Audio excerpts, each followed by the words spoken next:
Atos no capítulo 27.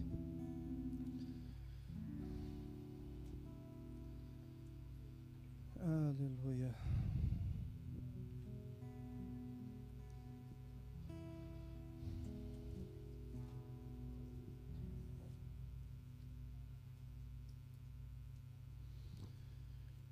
Vocês já se sentiram desajeitados, às vezes, até mesmo em chegar na sua própria casa? Você sai, parece que as coisas não estão tão boas, você não teve tempo de resolver a situação, e você volta para casa. Por maior que seja a casa, parece que o lugar é pequeno, é apertado. Já se sentiram assim? Já tiveram uma dificuldade no banco e de repente você entra, tem 100 pessoas lá dentro, você pensa que o gerente está olhando para você.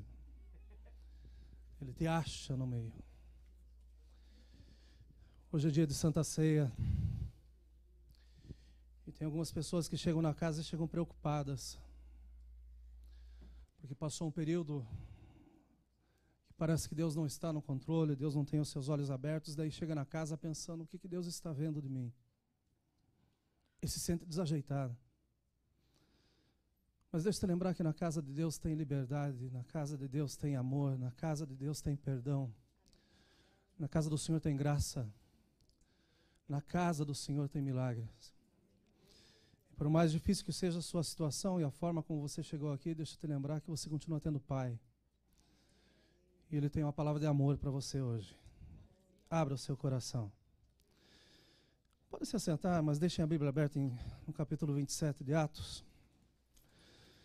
Eu acho bastante interessante a capacidade do americano, porque tem tantas coisas que eles são tão centrados, são tão focados. Mas tem coisas que eles são maravilhosos, meus irmãos. Ninguém faz comercial como americano. Eles tiram do nada algo que realmente brota diante dos nossos olhos e é muito interessante. E eu vi um comercial esses dias, e não é perseguição machista, mas era uma mulher colocando gasolina num posto. E ela coloca seu carro, o tanque estava do lado direito, ela para e a bomba estava do lado esquerdo. E essa mulher luta de toda forma para fazer com que a mangueira chegue do outro lado do carro. Abre os vidros do carro, faz de tudo, passa por cima, ela sobe no carro. E no final ela dá um jeito de colocar gasolina. Ela acha 4 homens fortes que viram o seu carro de lado e então a mangueira chega no tanque. Isso é persistência. Você persistir em fazer algo errado, achando que está fazendo certo. A maior parte dos problemas que nós enfrentamos, meus irmãos, é como esse comercial. A maior parte das dificuldades que nós temos pode ser muito bem representada por isso. Porque as situações, por muitas vezes, são criadas por nós mesmos. Nós nos movemos antes de perguntar se devemos nos mover. Nós queremos resolver as coisas da nossa forma. E pelo fato de fazer da nossa forma, muitas vezes as coisas saem erradas. Eu quero ler o capítulo 27 de Atos. E nós vamos ver que a vida do crente não é tão monótona como muitos imaginam. Porque tem gente que pensa que crente não tem graça. Tem muita graça. O crente passa por muita coisa interessantíssima. Está aqui o nosso irmão Paulo para nos dizer. Como se determinou que havíamos de navegar para a Itália, entregaram Paulo e alguns outros presos a um centurião por nome Júlio, da corte Augusta. E embarcando nós em um navio Adramitino, partimos navegando pelos lugares da costa da Ásia, estando conosco Aristarco, macedônio de Tessalônica. E chegamos no dia seguinte a Sidom, e Júlio, tratando Paulo humanamente, lhe permitiu ir ver os amigos para que cuidassem dele. E partindo dali fomos navegando abaixo de Chipre, porque os ventos eram contrários. E tendo atravessado o mar ao longo da Cilícia e Panfilha, chegamos a Mirra, na Lícia, achando ali o centurião, um navio de Alexandria, que navegava para a Itália, nos fez embarcar nele. E como por muitos dias navegássemos vagarosamente, havendo chegado apenas de fronte de Cnido, não nos permitindo o vento ir mais adiante, navegamos abaixo de Creta, junto de Salmona. E costeando dificilmente, chegamos a um lugar chamado Bons Portos, perto do qual estava a cidade de Laceia. Passado muito tempo, e sendo já perigosa a navegação, pois também o jejum já tinha passado, Paulo os admoestava, dizendo-lhes: varões, vejo que a navegação há de ser incômoda e com muito dano, não só para o navio e a carga, mas também para a nossa vida. Mas o centurião cria mais no piloto e no mestre do que no que dizia Paulo. E como aquele porto não era cômodo para invernar, os mais deles foram de parecer que se partisse dali para ver se podiam chegar a Fenice, que é um porto de Creta, que olha para a banda do vento da África e do Coro, e invernar ali. E soprando o vento sul, brandamente, lhes pareceu terem já o que desejavam, e fazendo-se de vela, foram de muito perto costeando Creta. Mas não muito depois deu nela um pé de vento chamado Euroaquilão, e sendo o navio arrebatado e não podendo navegar contra o vento, dando de mão a tudo, nos deixamos ir à toa. E correndo abaixo de uma pequena ilha chamada Cauda, apenas pudemos ganhar o batel. E levado este para cima, usaram de todos os meios, cingindo o navio, e temendo darem a costa no Sirte, amainadas as velas, assim foram à toa. Andando nós agitados por uma veemente tempestade, no dia seguinte aliviaram o navio. E ao terceiro dia, nós mesmos, com as próprias mãos, lançamos ao mar a armação do navio. E não aparecendo havia já muitos dias, nem sol, nem estrelas, e caindo sobre nós uma não pequena tempestade, fugiu-nos toda a esperança de nos salvarmos. Havendo já muito que se não comia, então Paulo, pondo-se em pé no meio deles, disse: fora, na verdade, razoável, ó varões, ter me ouvido a mim e não partir de Creta, e assim evitariam este incômodo e esta perdição. Mas agora vos admoesto aqui, tenhais bom ânimo, porque não se perderá a vida de nenhum de vós, mas somente o navio. Porque esta mesma noite o anjo de Deus, de quem eu sou e a quem sirvo, esteve comigo, dizendo: Paulo, não temas. Importa que sejas apresentado a César, e eis que Deus te deu todos quantos navegam contigo. Portanto, ó varões, tende bom ânimo, porque creio em Deus que há de acontecer assim como a mim me foi dito. É contudo necessário irmos dar numa ilha. Quando chegou a 14ª noite, sendo impelidos de uma e outra banda do mar Adriático, lá pela meia-noite suspeitaram os marinheiros que estavam próximos de alguma terra. E lançando o prumo acharam 20 braças, passando um pouco mais adiante, tornando a lançar o prumo, acharam 15 braças. E temendo ir dar em alguns rochedos, lançaram da popa 4 âncoras, desejando que viesse o dia. Procurando, porém, os marinheiros fugir do navio, e tendo já deitado o batel ao mar, como que querendo lançar as âncoras pela proa, disse Paulo ao centurião e aos soldados: se estes não ficarem no navio, não poderei salvar-vos. Então os soldados cortaram os cabos do batel e deixaram cair. E enquanto o dia havia, Paulo exortava a todos a que comessem alguma coisa, dizendo: é já hoje o 14º dia que esperais e permaneceis sem comer, não havendo provado nada. Portanto exorto-vos a que comais alguma coisa, pois é para a vossa saúde, porque nem um cabelo cairá da cabeça de qualquer de vós. E havendo dito isso, tomando o pão, deu graças a Deus na presença de todos, e partindo, começou a comer. E tendo já todos bom ânimo, puseram-se também a comer. E éramos ao todo no navio 276 almas. Refeitos com a comida, aliviaram o navio, lançando o trigo ao mar. E sendo já dia, não reconheceram a terra. Enxergaram, porém, uma enseada que tinha praia, e consultaram-se sobre se deveriam encalhar nela o navio.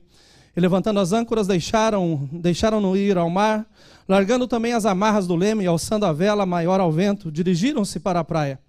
Dando, porém, no lugar de 2 mares, encalharam ali o navio, e fixa a proa ficou imóvel, mas a polpa abria-se com a força das ondas. Então a ideia dos soldados foi que matassem os presos para que nenhum fugisse escapando a nado. Mas o centurião, querendo salvar a Paulo, lhes estorvou esse intento. E mandou que os que pudessem nadar se lançassem primeiro ao mar e se salvassem em terra. E os demais, uns em tábuas e outros em coisas do navio. E assim aconteceu que todos chegaram à terra a salvo. Amém? Um passageiro no cruzeiro estava enfrentando uma viagem bem agitada, o mar estava muito turbulento. E de repente esse homem se debruça no corrimão do navio, com a sua face esbranquiçada, completamente desfeito de tanto enjoo, de tanta náusea. E quando um tripulante se aproxima dele, diz para tentar animá-lo: não se preocupe, senhor, ninguém morre de enjoo. Ao qual o passageiro replicou: Não diga isso para mim, pois a probabilidade de morrer em qualquer situação é o que tem me mantido vivo até o dia de hoje. A verdade é que todos nós estamos a um passo da eternidade. Qualquer situação pode ser uma situação que seja fatídica e, de repente, aquilo que nós estamos vivendo se acaba. Provavelmente, essa era a motivação dos companheiros de Paulo dentro dessa embarcação.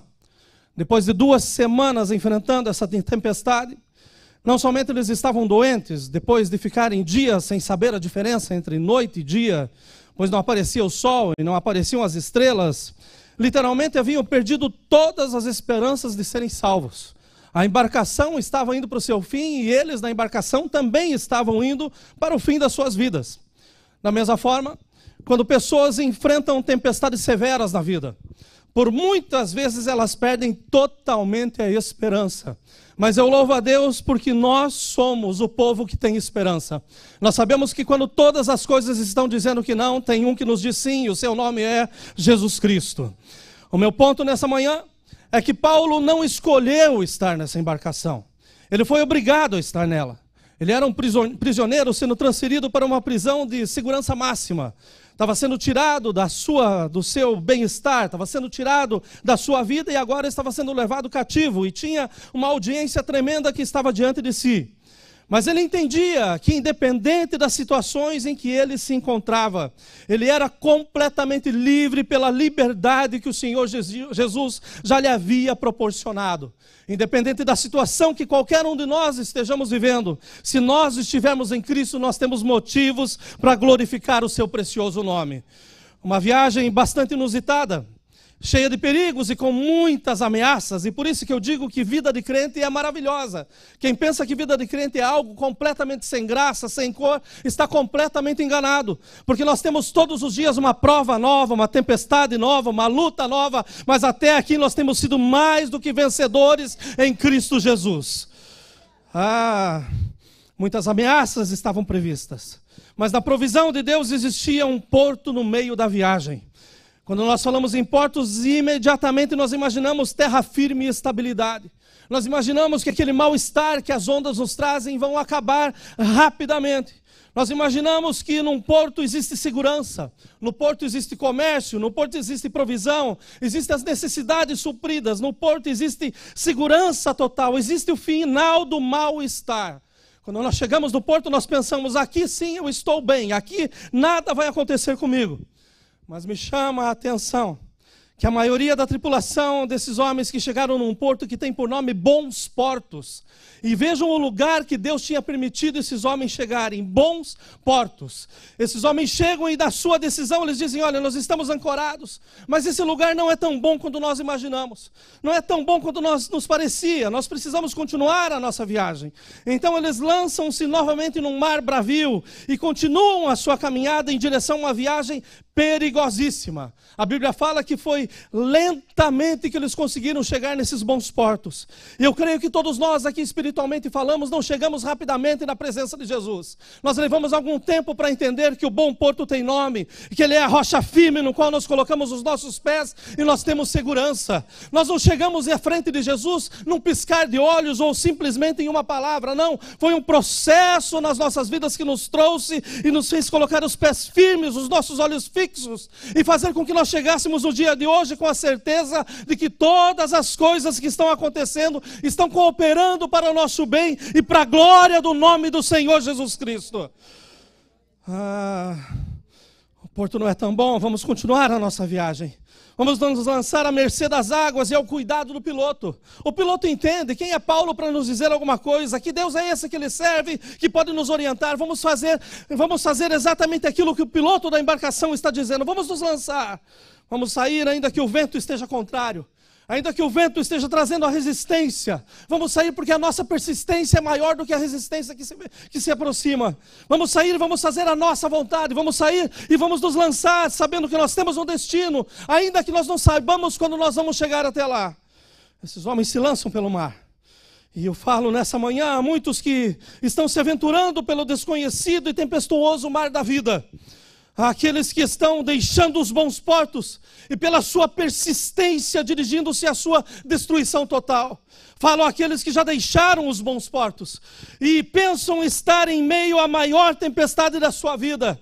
Falo àqueles que nessa manhã estão considerando mais as vozes dos guias e não reconhecem mais a voz do seu Senhor. O nosso Senhor não está em silêncio, Ele continua trabalhando por cada um de nós. Ainda que nós não ouçamos a sua voz, a palavra de Deus nos afirma que Ele trabalha por nós 24 horas por dia. Está intercedendo por nós diante do Pai, para que nós tenhamos uma caminhada de sucesso. Eu tenho me questionado demasiadamente nesses últimos dias. E o problema de ser melancólico é esse, a nossa cabeça não para. E por mais que você deite 10, 12 horas, se a tua cabeça não parar de funcionar, a verdade é que você continua exausto. E eu estou a ponto da exaustão esses dias de tanto que a minha cabeça tem corrido. A verdade é que eu não entendo por que pessoas são tão persistentes em se lançar em águas bravias, sendo que tem a possibilidade de permanecer na rocha eterna que é Jesus Cristo. Como que pessoas que chegam nos bons portos, algumas circunstâncias que se apresentam, conseguem deixar os bons portos e voltar a colocar os seus pés em lugares que são completamente movediços, que são fatais para a sua vida. Embora o inverno estivesse se aproximando, a verdade é que esses homens já estavam com os seus pés enxutos. Tinham chegado em bons portos depois de muito tempo, mas tinham conseguido sentar, tinham conseguido descansar, tinham conseguido até mesmo esquecer do caminho que eles levaram para chegar até onde eles estavam. Mas pelo fato de estarem por muito tempo nesse porto, eles partem em direção ao porto de Fênix, em Creta, e daí soprando um vento sul brandamente, pareceu terem o que já desejavam. A Bíblia fala que eles estavam tranquilos a ponto de ter só uma vela e dizer isso é suficiente para nos levar aonde a gente precisa chegar. A verdade é que tem muitos que infelizmente se lançam no mar da vida e que pensam que está tudo bem, que estão indo para o lugar certo. Mas deixa eu te lembrar que sem o capitão na embarcação nós estamos indo para a perdição, nós estamos indo para o final de tudo e a história não vai ser boa. A situação desses homens, ela é semelhante para muitos. Homens que afastam-se dos bons portos. E quando eles se afastam, a princípio o gosto é bom, porque a barriga ainda está cheia, seus pés ainda estão enxutos. Aquilo que eles precisavam, eles tinham conseguido na primeira parada. Então agora está tudo tranquilo, ainda que as coisas estejam indo vagarosamente, não tem problema, está tudo tranquilo. Tudo parece que coopera para o seu bem, mas na verdade nem tudo que está dando certo é certo. À medida que a sua embarcação se distancia do bom porto, a sua vida se torna mais vulnerável. Você se torna uma presa fácil. Quando nós estamos no meio do oceano, quando nós conseguimos ver a grandeza do nosso Deus, deixa eu te lembrar que nós entendemos o quão pequeno nós somos. Por algumas situações, tive a oportunidade de fazer alguns cruzeiros e literalmente quando eu estou lá no meio do nada, eu consigo ver o meu Deus que é tudo. Mas pensem esses homens que estavam no lugar há pouco tempo, estava tudo tranquilo e agora eles se lançam no mesmo mar que já havia tratado as suas vidas de uma forma completamente desumana. Estão eles lançados nesse mar, e simplesmente porque eles acharam que era melhor voltar, era melhor tentar novamente. À medida que se distanciam, o seu prazer já não lhes satisfaz. À medida que se distanciam, a fome chega. À medida que eles se afastam do porto, eles se tornam vulneráveis e se tornam presas no lugar em que eles estão. Pode estar cercado das melhores comidas, poderiam estar servidos das melhores bebidas, podem estar cercados das melhores companhias e das mais formosas companhias, mas à medida que se distanciam, a verdade é que nada disso satisfaz, nada disso repleta, faz com que a sua alma esteja completa. E sem dúvida nenhuma, basta apenas um segundo para que todas as coisas mudem o seu rumo natural.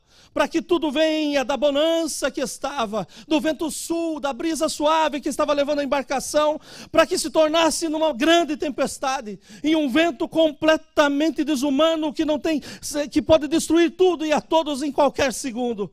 A grande tempestade, meus irmãos, sempre aparece em meio à calmaria. E eu sei que eu tenho muitas testemunhas que estão aqui na minha frente com relação a isso.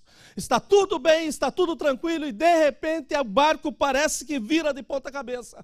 As coisas saem do nosso controle, mas deixa eu te lembrar que nada sai do controle do nosso Deus. O Deus está acima de todas as coisas. Somos dotados de sabedoria. O mais simples aqui tem mais sabedoria do que muitos que pensam ser sábios.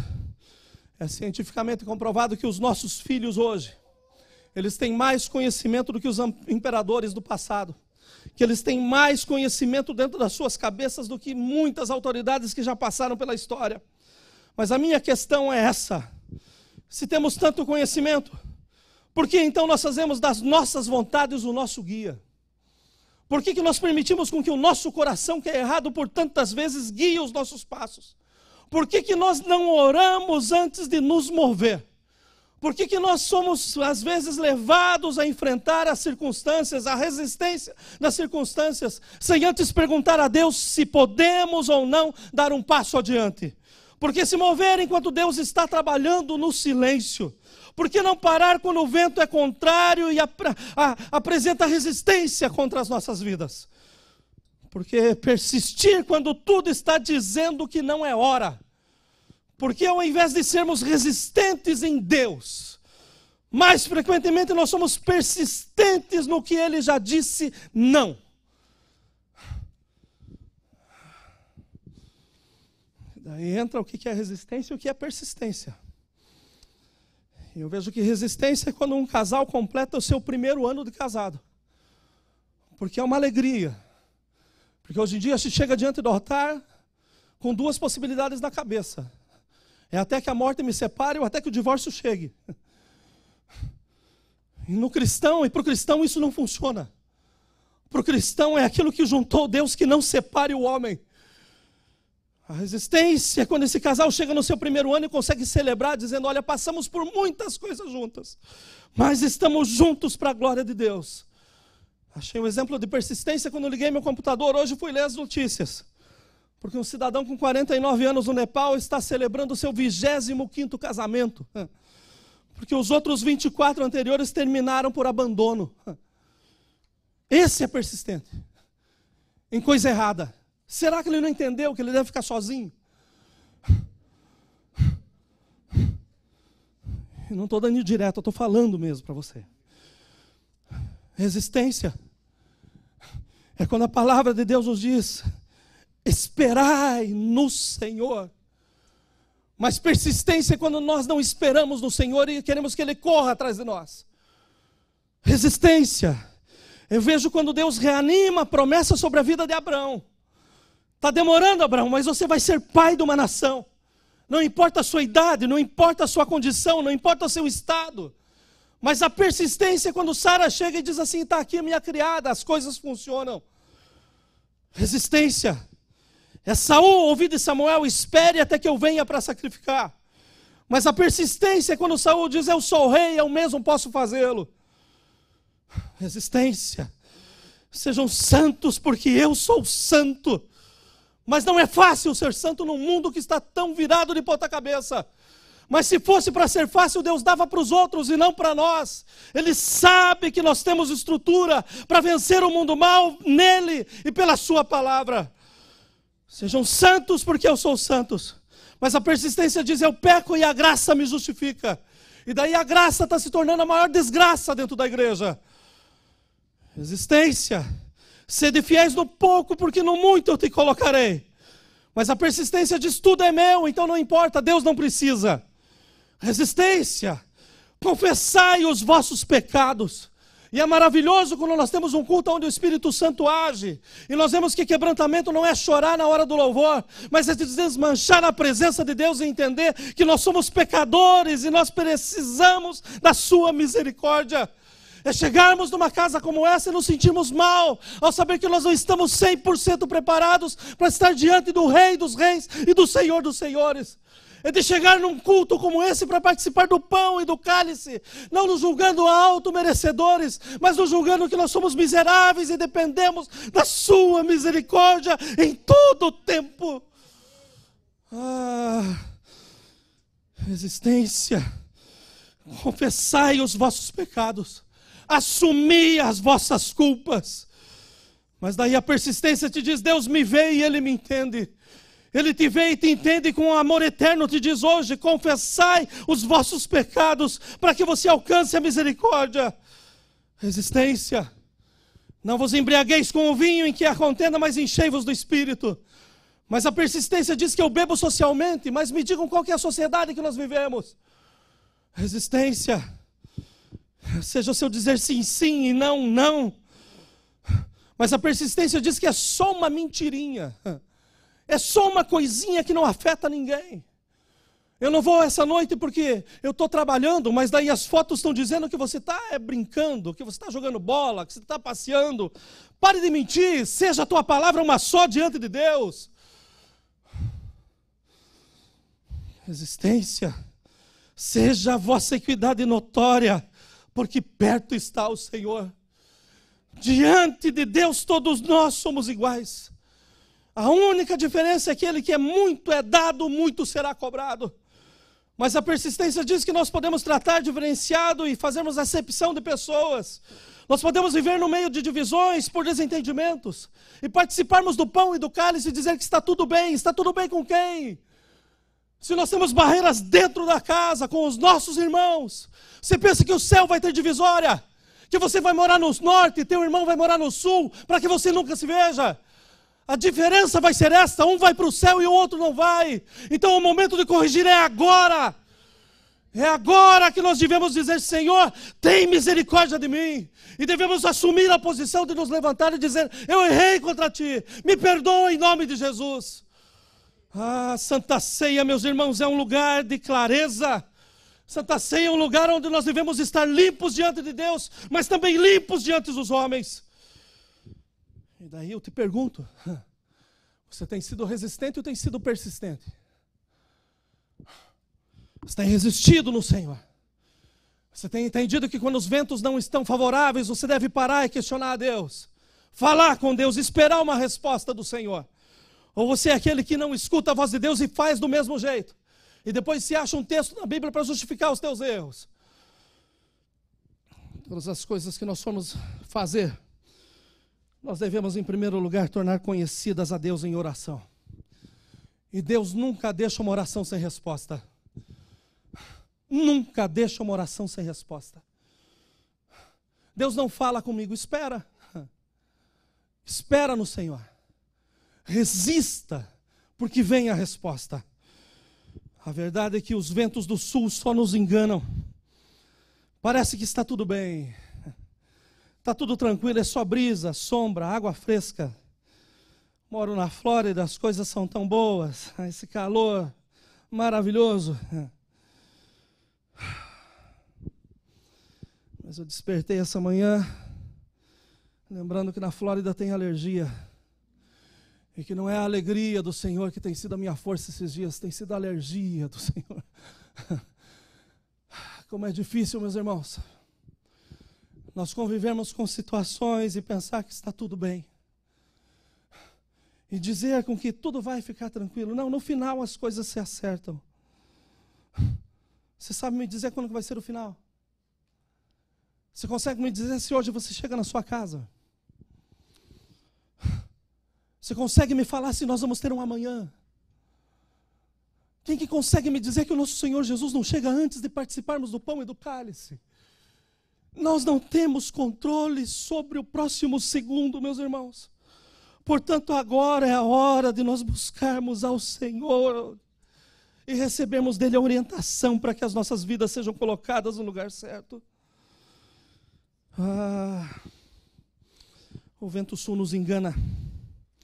Fazem parecer que tudo está bem e por isso nós continuamos a viagem. Mas nunca se esqueçam. Não é porque as coisas estão dando certas que elas são dignas. Tem políticos crentes que enriqueceram, mas estão condenados e presos. Tem crentes que se desviaram e vivem uma vida cheia de regalias. Mas o mesmo Deus que é amor, Ele é juiz. E vai ter um dia que todos nós vamos estar diante dEle. Pessoas vivem em pecado. Mas deixa eu te lembrar que o fim está próximo. Meu conselho para nós como igreja: não nos movamos a não ser que nós queiramos correr para os braços do Senhor. Nós precisamos estar nos braços do Eterno. Porque os braços do Eterno servem para nos colocar em um lugar alto. Aleluia. Durante o louvor eu estava lembrando do Natal que passou há poucos dias. Esse ano está correndo muito rápido. Mas nós fomos passear e chegamos num lugar que estava dando um show só para crianças e a gente estava bem longe. E daí a Ibra ergue os braços dizendo, me ergue. E eu ergo ela, seguro ela aqui e ela fala, não, no ombro, na cambuta. E daí eu coloco a Ibra no ombro para ela poder enxergar mais longe. Tantos crentes pedindo colo para o pai. Enquanto o pai quer colocar no ombro e dizer, olha mais longe. Veja onde eu estou vendo. Veja aquilo que está preparado para você. Não se prenda no agora, não se prenda nas coisas que estão na tua altura. Mas vejam as coisas que eu posso te mostrar. O que o Senhor tem preparado para nós, meus irmãos, olhos e ouvidos ainda não perceberam e não viram. Não chegou ao nosso coração tudo aquilo que Deus tem para nós. Então é tempo, meus irmãos, de nós não pararmos no caminho, não pensarmos que nós podemos tomar conta da nossa vida. Não, chegou a hora de nós nos rendermos a Deus e dizer, Deus, é nas tuas mãos. É em ti, Senhor, que eu posso enxergar mais longe. É em ti, Senhor, que eu consigo ver que aquilo que está acontecendo vai ter um fim. É em ti, Senhor. Aleluia. Eu louvo a Deus porque em meio a qualquer situação, entre tantos ruídos, tantos barulhos, tantos sons, sempre vai haver alguém que vai conseguir ouvir a voz de Deus. Pensem na agitação que estava nesse barco. O piloto mesmo não sabia o que fazer, os marinheiros não sabiam como agir. Mas está lá Paulo buscando a presença daquele que tudo pode, tudo faz e tudo sabe. E está ele lá falando com Paulo naquele momento. Paulo, deixa eu esclarecer o teu coração e com isso tenta esclarecer o coração desse povo. E Paulo se levanta dizendo assim, olha, portanto eu exorto-vos que comais alguma coisa, pois é para a vossa saúde, porque nem cabelo cairá da cabeça de qualquer de vós. Pensem no desespero que esses homens estavam e nessa palavra de conforto que estava chegando. Dizendo, vocês deram o passo errado, saíram da onde não deveriam ter saído. Mas Deus continua no meio dizendo, ainda há esperança. Ainda há esperança. Ainda há esperança. Ainda há esperança. Aleluia. Mas Paulo não para simplesmente dizendo para eles que Deus estava ali. E havendo dito isso, tomou o pão na sua mão e deu graças. Eram 14 dias sem comerem. Eu imagino essa oração de Paulo com o pão na mão, dizendo, Deus, o Senhor é provedor até mesmo no meio da maior tribulação. Essa deve ser a nossa oração nesses dias. Por maior que seja a tribulação ao redor do mundo, Deus tem provido as nossas vidas até aqui. Nada tem faltado. Ele tem sido o nosso Deus. Até nas pequenas coisas Ele tem sido mais do que suficiente. Mas Paulo ora, agradece aquele pão, e ele parte o pão, e a Bíblia diz que ele começa a comer. E o barco inteiro, a tripulação toda, está olhando o que Paulo está fazendo. E na continuação do texto diz assim, e tendo todos já bom ânimo. Eles não comeram para ter bom ânimo. Eles receberam de Deus o bom ânimo, para que depois eles pudessem comer. As notícias que eu trago para nós nessa manhã são essa.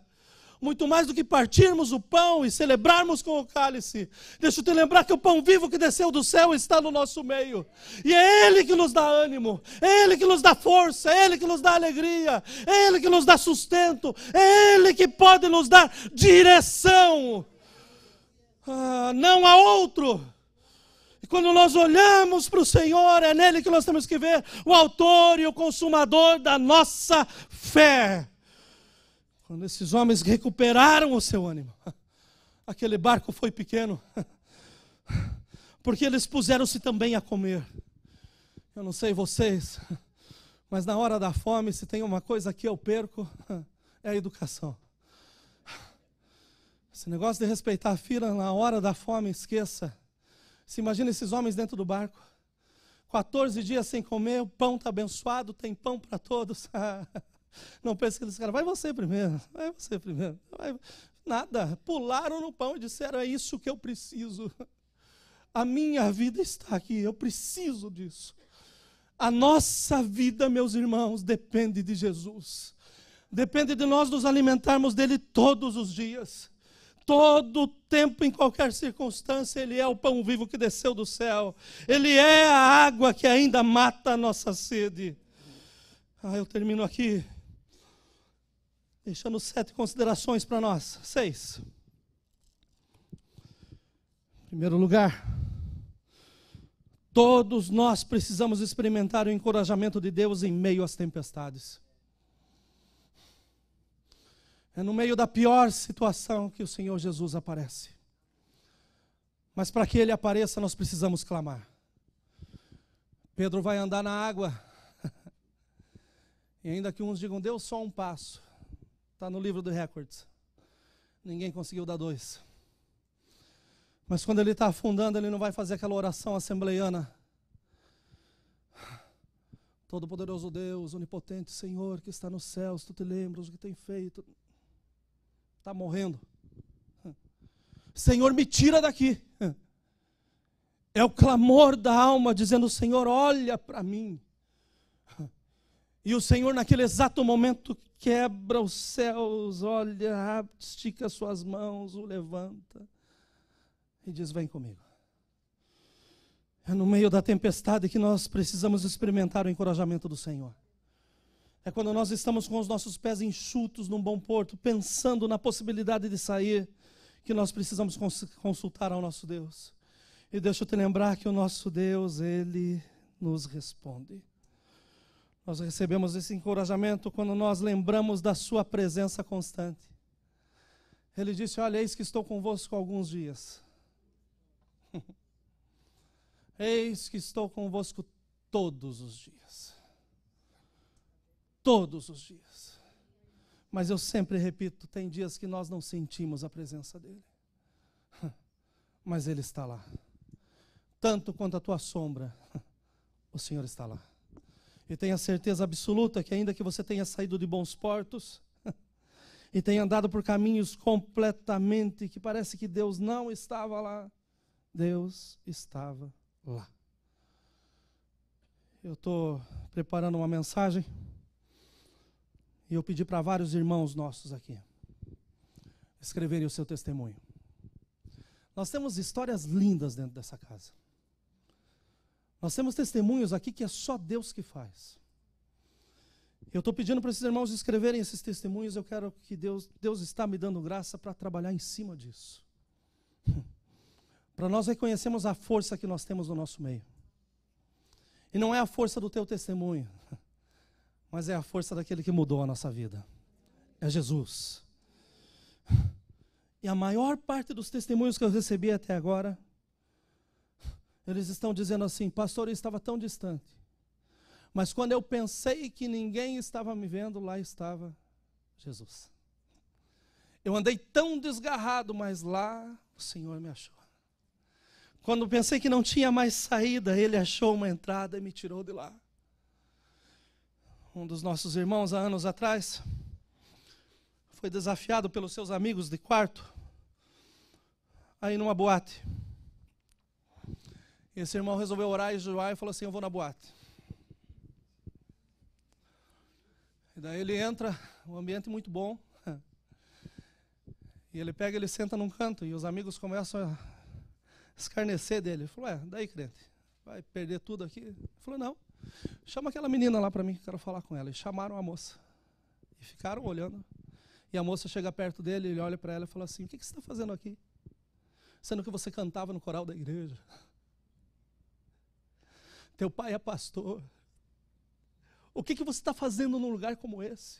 E daí ela olha para ele e fala assim, e o que você está fazendo aqui? Ele falou, eu vim aqui porque eu orei, Deus mandou, eu vim aqui para trazer essa palavra para você. Deus te ama e Ele quer te arrancar desse lugar hoje. O exemplo não deve ser seguido se Deus não falar com você. Mas a verdade é uma só: Deus está em todos os lugares. E se não estivesse, eu não estaria aqui hoje, porque eu sei de onde que Ele me tirou.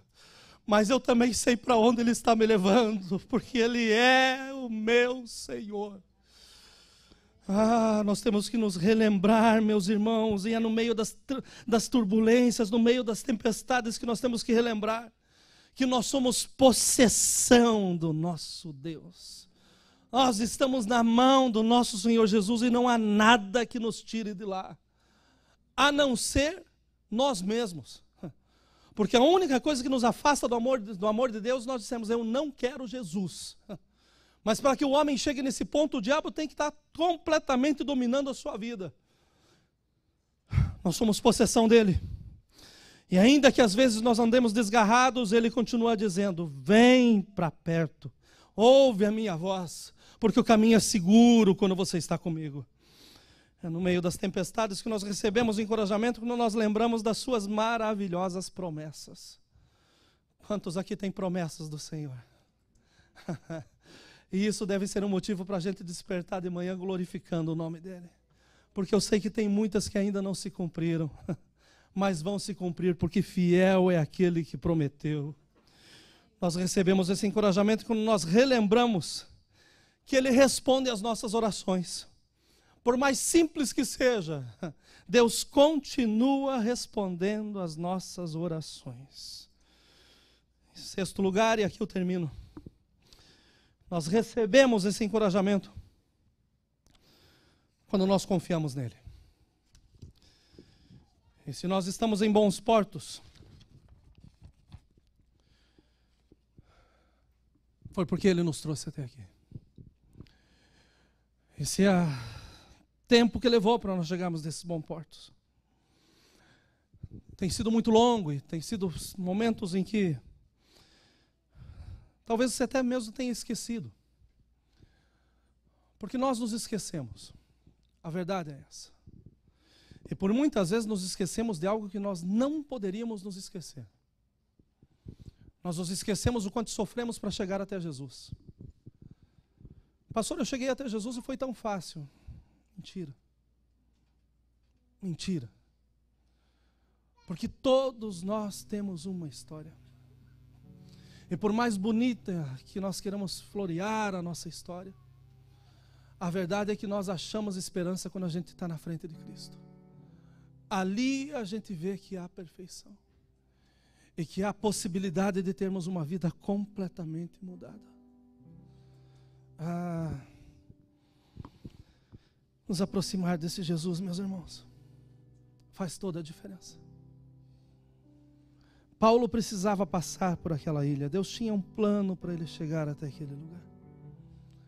Mas se esses homens tivessem entendido que era melhor esperar o tempo de Deus para se lançarem, as coisas seriam completamente diferentes.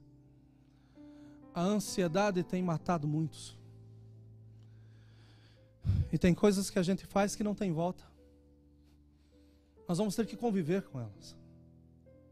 Tem erros que nós causamos que não tem como apagar. Mas deixa eu te falar que nós podemos ter os erros, mas nós podemos viver sem culpa. Deixando a nossa culpa nos pés do nosso Senhor Jesus Cristo. Pastor, eu errei tanto, eu me afastei tanto, eu fiz tanta coisa que não deveria ter feito.